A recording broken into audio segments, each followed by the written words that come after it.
Hello dear viewers, কেমন আছেন সবাই? আশা করি আল্লাহর অশেষ রহমতে আপনারা সবাই ভালো আছেন। আজকে একটি নতুন ভিডিও নিয়ে আপনাদের সামনে উপস্থিত হলাম। অনেকদিন যাবতীয় ভিডিও করা হচ্ছে না। নতুন একটি ভিডিওতে আজকে আবার সবাইকে স্বাগতম। আশা করছি সবাই শুরু থেকে শেষ পর্যন্ত পাশেই থাকবেন। তো আজকে কথা বলবো আসলে ঢাকা চট্টগ্রাম হাইওয়ে নিয়ে। যাচ্ছিলাম একটু কুমিল্লাতে। তো চলেন শুরু করা যাক। আসলে কিছুদিন আগে ঢাকা সিলেট হাইওয়ে নিয়ে একটি ব্লগ করেছিলাম। সেখানে আমি আমার রাইডের অভিজ্ঞতা আপনাদের সাথে শেয়ার করার চেষ্টা করছি। কী কী সমস্যাতে পড়েছি সেগুলো দেখানোর চেষ্টা করছি। তো সেই অভিজ্ঞতা থেকে আজকে আবার নতুন একটি ভিডিও শুরু করলাম, যেখানে আমি ঢাকা চট্টগ্রাম হাইওয়ের একটি ব্লগ করছি। আসলে যাচ্ছিলাম কুমিল্লাতে। তো যেহেতু ঢাকা চট্টগ্রাম হাইওয়েটা দিয়ে যাচ্ছি, সেহেতু ভাবলাম যে একটা ব্লগ করা যায় এবং আমার এক্সপিরিয়েন্সটা আপনাদের সাথে শেয়ার করা যায় আর কি। তো এই মুহূর্তে আছি আসলে চট্টগ্রাম হাইওয়ের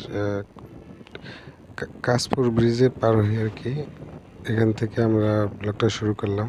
এখানে দেখতে পাচ্ছেন এই যে অনেকে আসলে আমরা মনে করি যে হাইওয়েতে মনে হয় বাম দিক দিয়ে স্লোলি বা সেফটিভাবে বাইক রাইড করা যায়, তেমন সমস্যা হবে না। কিন্তু আসলে দেখতে পাচ্ছেন বাম দিক দিয়ে যে কী পরিমাণ গাড়ি উল্টো আসে।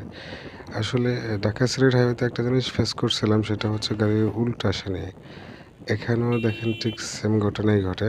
তখন ভাবছিলাম হয়তো রাস্তার মাঝখানে ডিভাইডার না থাকার কারণে হয়তো এই ধরনের সমস্যাগুলো বেশি হয় ওইসব হাইওয়েতে। কিন্তু আসলে দেখেন ঢাকা চট্টগ্রাম হাইওয়েতে খুব ভালোভাবে একটা ডিভাইডার আছে। মানে এদিকের গাড়ি ওদিকে পার হওয়ার তেমন কোনো চান্স নেই। তারপরেও কিন্তু বিপজ্জনক। এই কারণে বিপজ্জনক যে গাড়ির যেই পরিমাণে উল্টো আসে, এই উল্টো আসার কারণে যেকোনো সময় যেকোনো গাড়ি যেকোনো বড় বিপদের সম্মুখীন হতে পারে। প্রতিদিনই বিভিন্ন সংবাদ মাধ্যম কিংবা খবরের কাগজে শুনতে পাবেন যে কোনো না কোনো বড় বড় দুর্ঘটনা এবং অনেক অনেক নিহত, আহত বা দুর্ঘটনা আমরা কম বেশি শুনতেই পাই।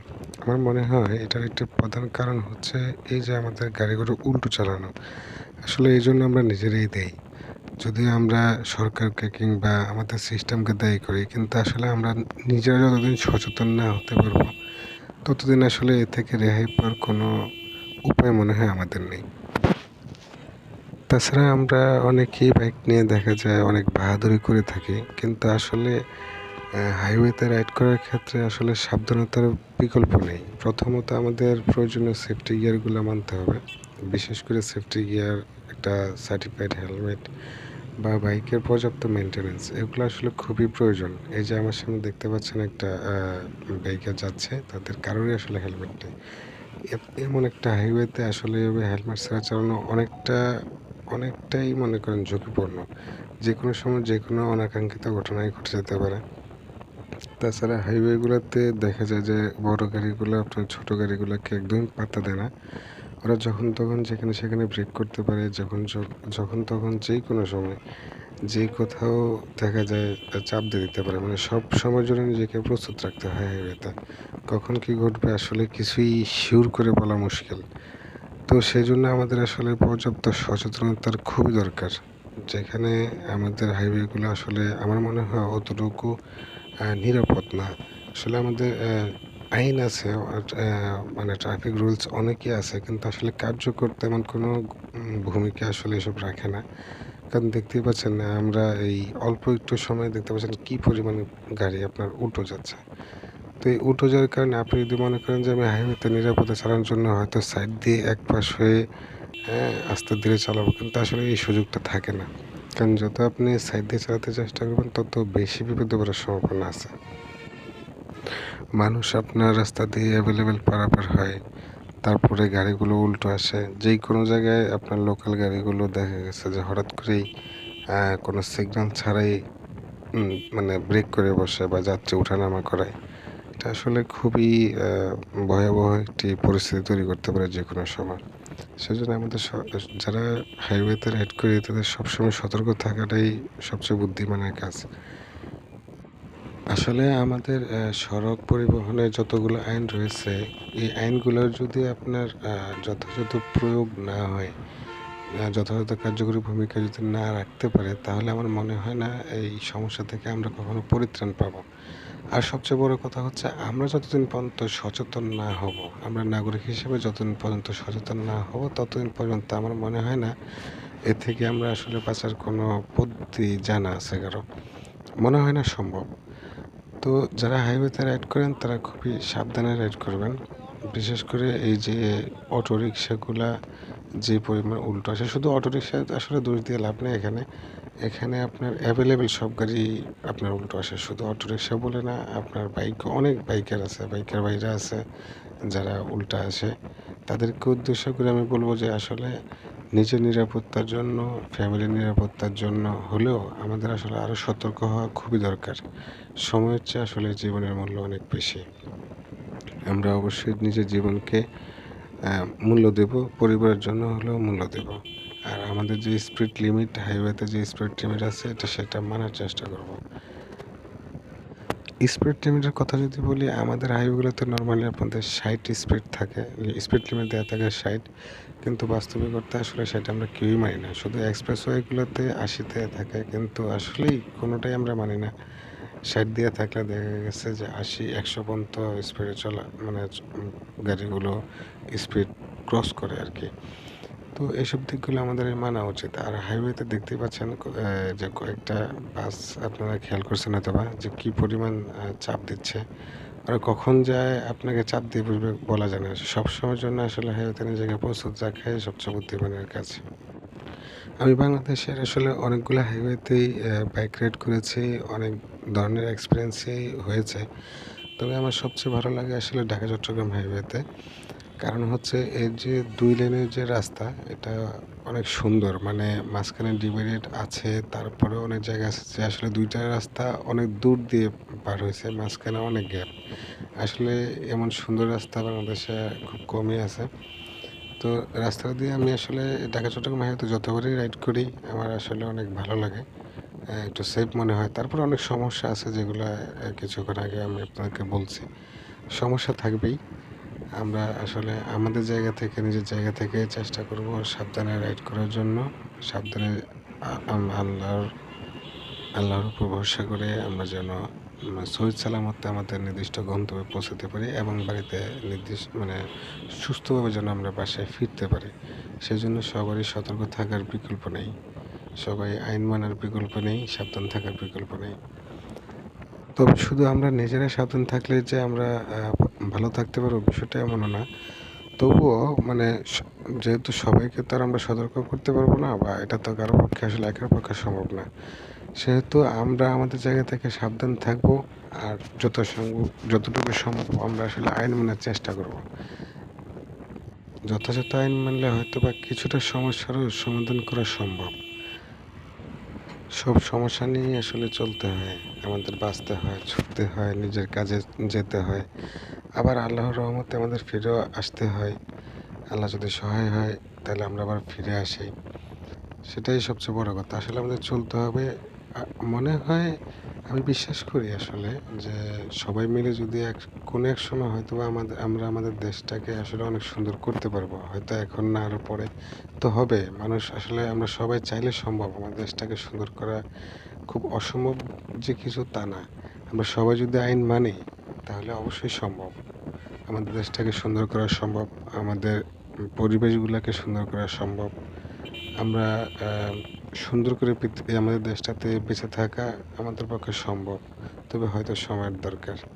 যাই হোক, এই প্রত্যাশা সবসময় করি যে আসলে আমরা সবাই যেন আমাদের সবাই যেন আইন মেনে চলতে পারি, ভালোভাবে বাসায় ফিরতে পারি।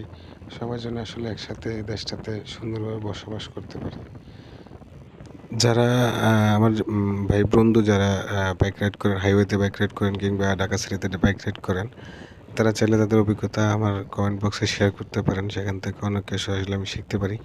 শিখার আসলে শেষ নেই। আসলে যতই মনে করি যে হয়তো কিছু জানি, কিন্তু দিন শেষে মনে হয় যে আসলে কিছুই জানি না। মানে শিখার আরও অনেক কিছুই আছে, এমনটাই মনে হয়। তো আপনারা আপনাদের অভিজ্ঞতা অবশ্যই আমার কমেন্ট বক্সে যদি শেয়ার করেন, হয়তো আপনাদের কমেন্ট, মূল্যবান কমেন্ট পেয়ে হয়তো কোনো না কোনো উপকার হয়তো পাবো। এই আশায় সবসময় করি আর কি। সবাই সাপোর্ট করবেন, ভালোবাসবেন। যেহেতু আমরা সবাই একই পরিবারের সদস্য, সবাই রাইডার, একে অপরের বিপদে আপদে কাছে থাকবো। তো সবাই সবার অভিজ্ঞতা শেয়ার করতে পারেন সেটাই আশা করছি। এটা আমার আসলে একটা অনেক পছন্দের একটা জায়গা। এটা হচ্ছে মেঘনা ব্রিজ। দেখেন আসলে ব্রিজটা অনেক ভালো লাগে। যতবারই আমি যাই এখানে কিছু সময় দাঁড়িয়ে পার করি। হ্যাঁ, আমার আসলে এই ব্রিজটা, এখানকার পরিবেশটা অনেক ভালো লাগে। আমি বাড়ি যতবার যাওয়া আসা করি ততবারই আমি এখান দিয়ে যাই, তো আমার বাড়ি ওই দিকটাতেই। তা আমি এখানে দাঁড়াই, আসলে আমার কাছে অনেক ভালো লাগে। ব্রিজটা থেকে দাঁড়িয়ে নদীটা দেখতে আসলে আমার কাছে অনেক ভালো লাগে। জানি না আপনাদের কাছে কেমন লাগে, বা যারা এখান দিয়ে রাইড করেন তাদের কেমন লাগে। আমি প্রায় সময় এখানে আসলে সময় কাটাতে ভালোবাসি। কিন্তু যেহেতু এটা হাইওয়ে, এখানে আসলে দাঁড়িয়ে এভাবে মানে সময় পার করা যায় না। তারপরে আমি অন্তত একটু কিছুটা সময় পার করি, ২-১ মিনিট পার করি, দাঁড়াতে আমার কাছে ভালো লাগে। আজকে যদিও আমি এখানে দাঁড়াবো না, কারণ আমার হাতে একদমই সময় নেই। আমি কুমিল্লা গিয়ে আবার ঢাকায় ফিরতে হবে, এবং সেটা অবশ্যই সময় থাকতে হতে, কারণ হাতে অনেক কাজ আছে। কাজগুলো শেষ করতে হবে। তো এই জন্য আসলে আজকে দাঁড়ানোর মতো তেমন সময় পেলাম না। এই ব্রিজটাতে দাঁড়িয়ে আসলে আমি অনেক সময় দেখা যায় যে গলা ছেড়ে অনেক গান করি। আসলে যদি আমার গলা সুর তেমন একটা ভালো না, তারপরেও মানে চিৎকার করে গান করি। এতে মনে একটা প্রশান্তি ফিল করি। কিন্তু আজকে আসলে সময় স্বল্পতার কারণে পারতেছি না। তবে গান করতে আসলে সত্যি খুব ইচ্ছা করছে। যদি ২-১ কলি গাইতে পারতাম হয়তো ভালো লাগতো। আসলে একা রাইড করাটা অনেকটা বোরিং। তাই জন্য আমি আসলে ব্লগ করি, আপনাদের সাথে আমার অভিজ্ঞতাগুলো শেয়ার করি। শেয়ার করে আমার রাইড করার সময়টা কাটিয়ে দিই। তো আপনারা আসলে রাইড করার সময় কী করেন, বা কী করতে পছন্দ করেন অবশ্যই বলবেন, কমেন্ট বক্সে জানাবেন।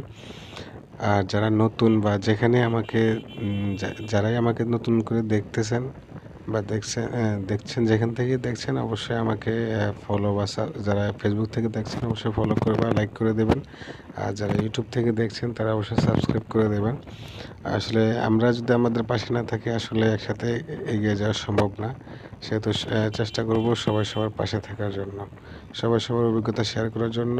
আর কমেন্ট বক্সে অবশ্যই সবাই সবার অভিজ্ঞতা শেয়ার করে সবাই সবাইকে সাহায্য করার জন্য। তো এই প্রত্যাশাই থাকবে, যারা নতুন করে আমাকে দেখছেন তারা সবাই আমাকে সাপোর্ট করবেন, ভালোবাসবেন। ভালোবাসা দিলে অবশ্যই ভালোবাসা ফিরে পাওয়া যায়। সেই সবাই সবাইকে ভালোবাসার চেষ্টা করব। তো এই পর্যন্তই, সবাই ভালো থাকবেন। আবার শুরু করব হয়তো নতুন কোনো একটি ভিডিওতে, দেখা হবে আবার। নতুন কোনো অভিজ্ঞতা আপনাদের সাথে শেয়ার করব। এই প্রত্যাশা নিয়েই আজকের মতো আসলে চলে যাব। যাবার আগে একটি কথা না বলেই নয়, আমার ব্লগগুলো আসলে কার কাছে কেমন লাগে একটু জানাবেন।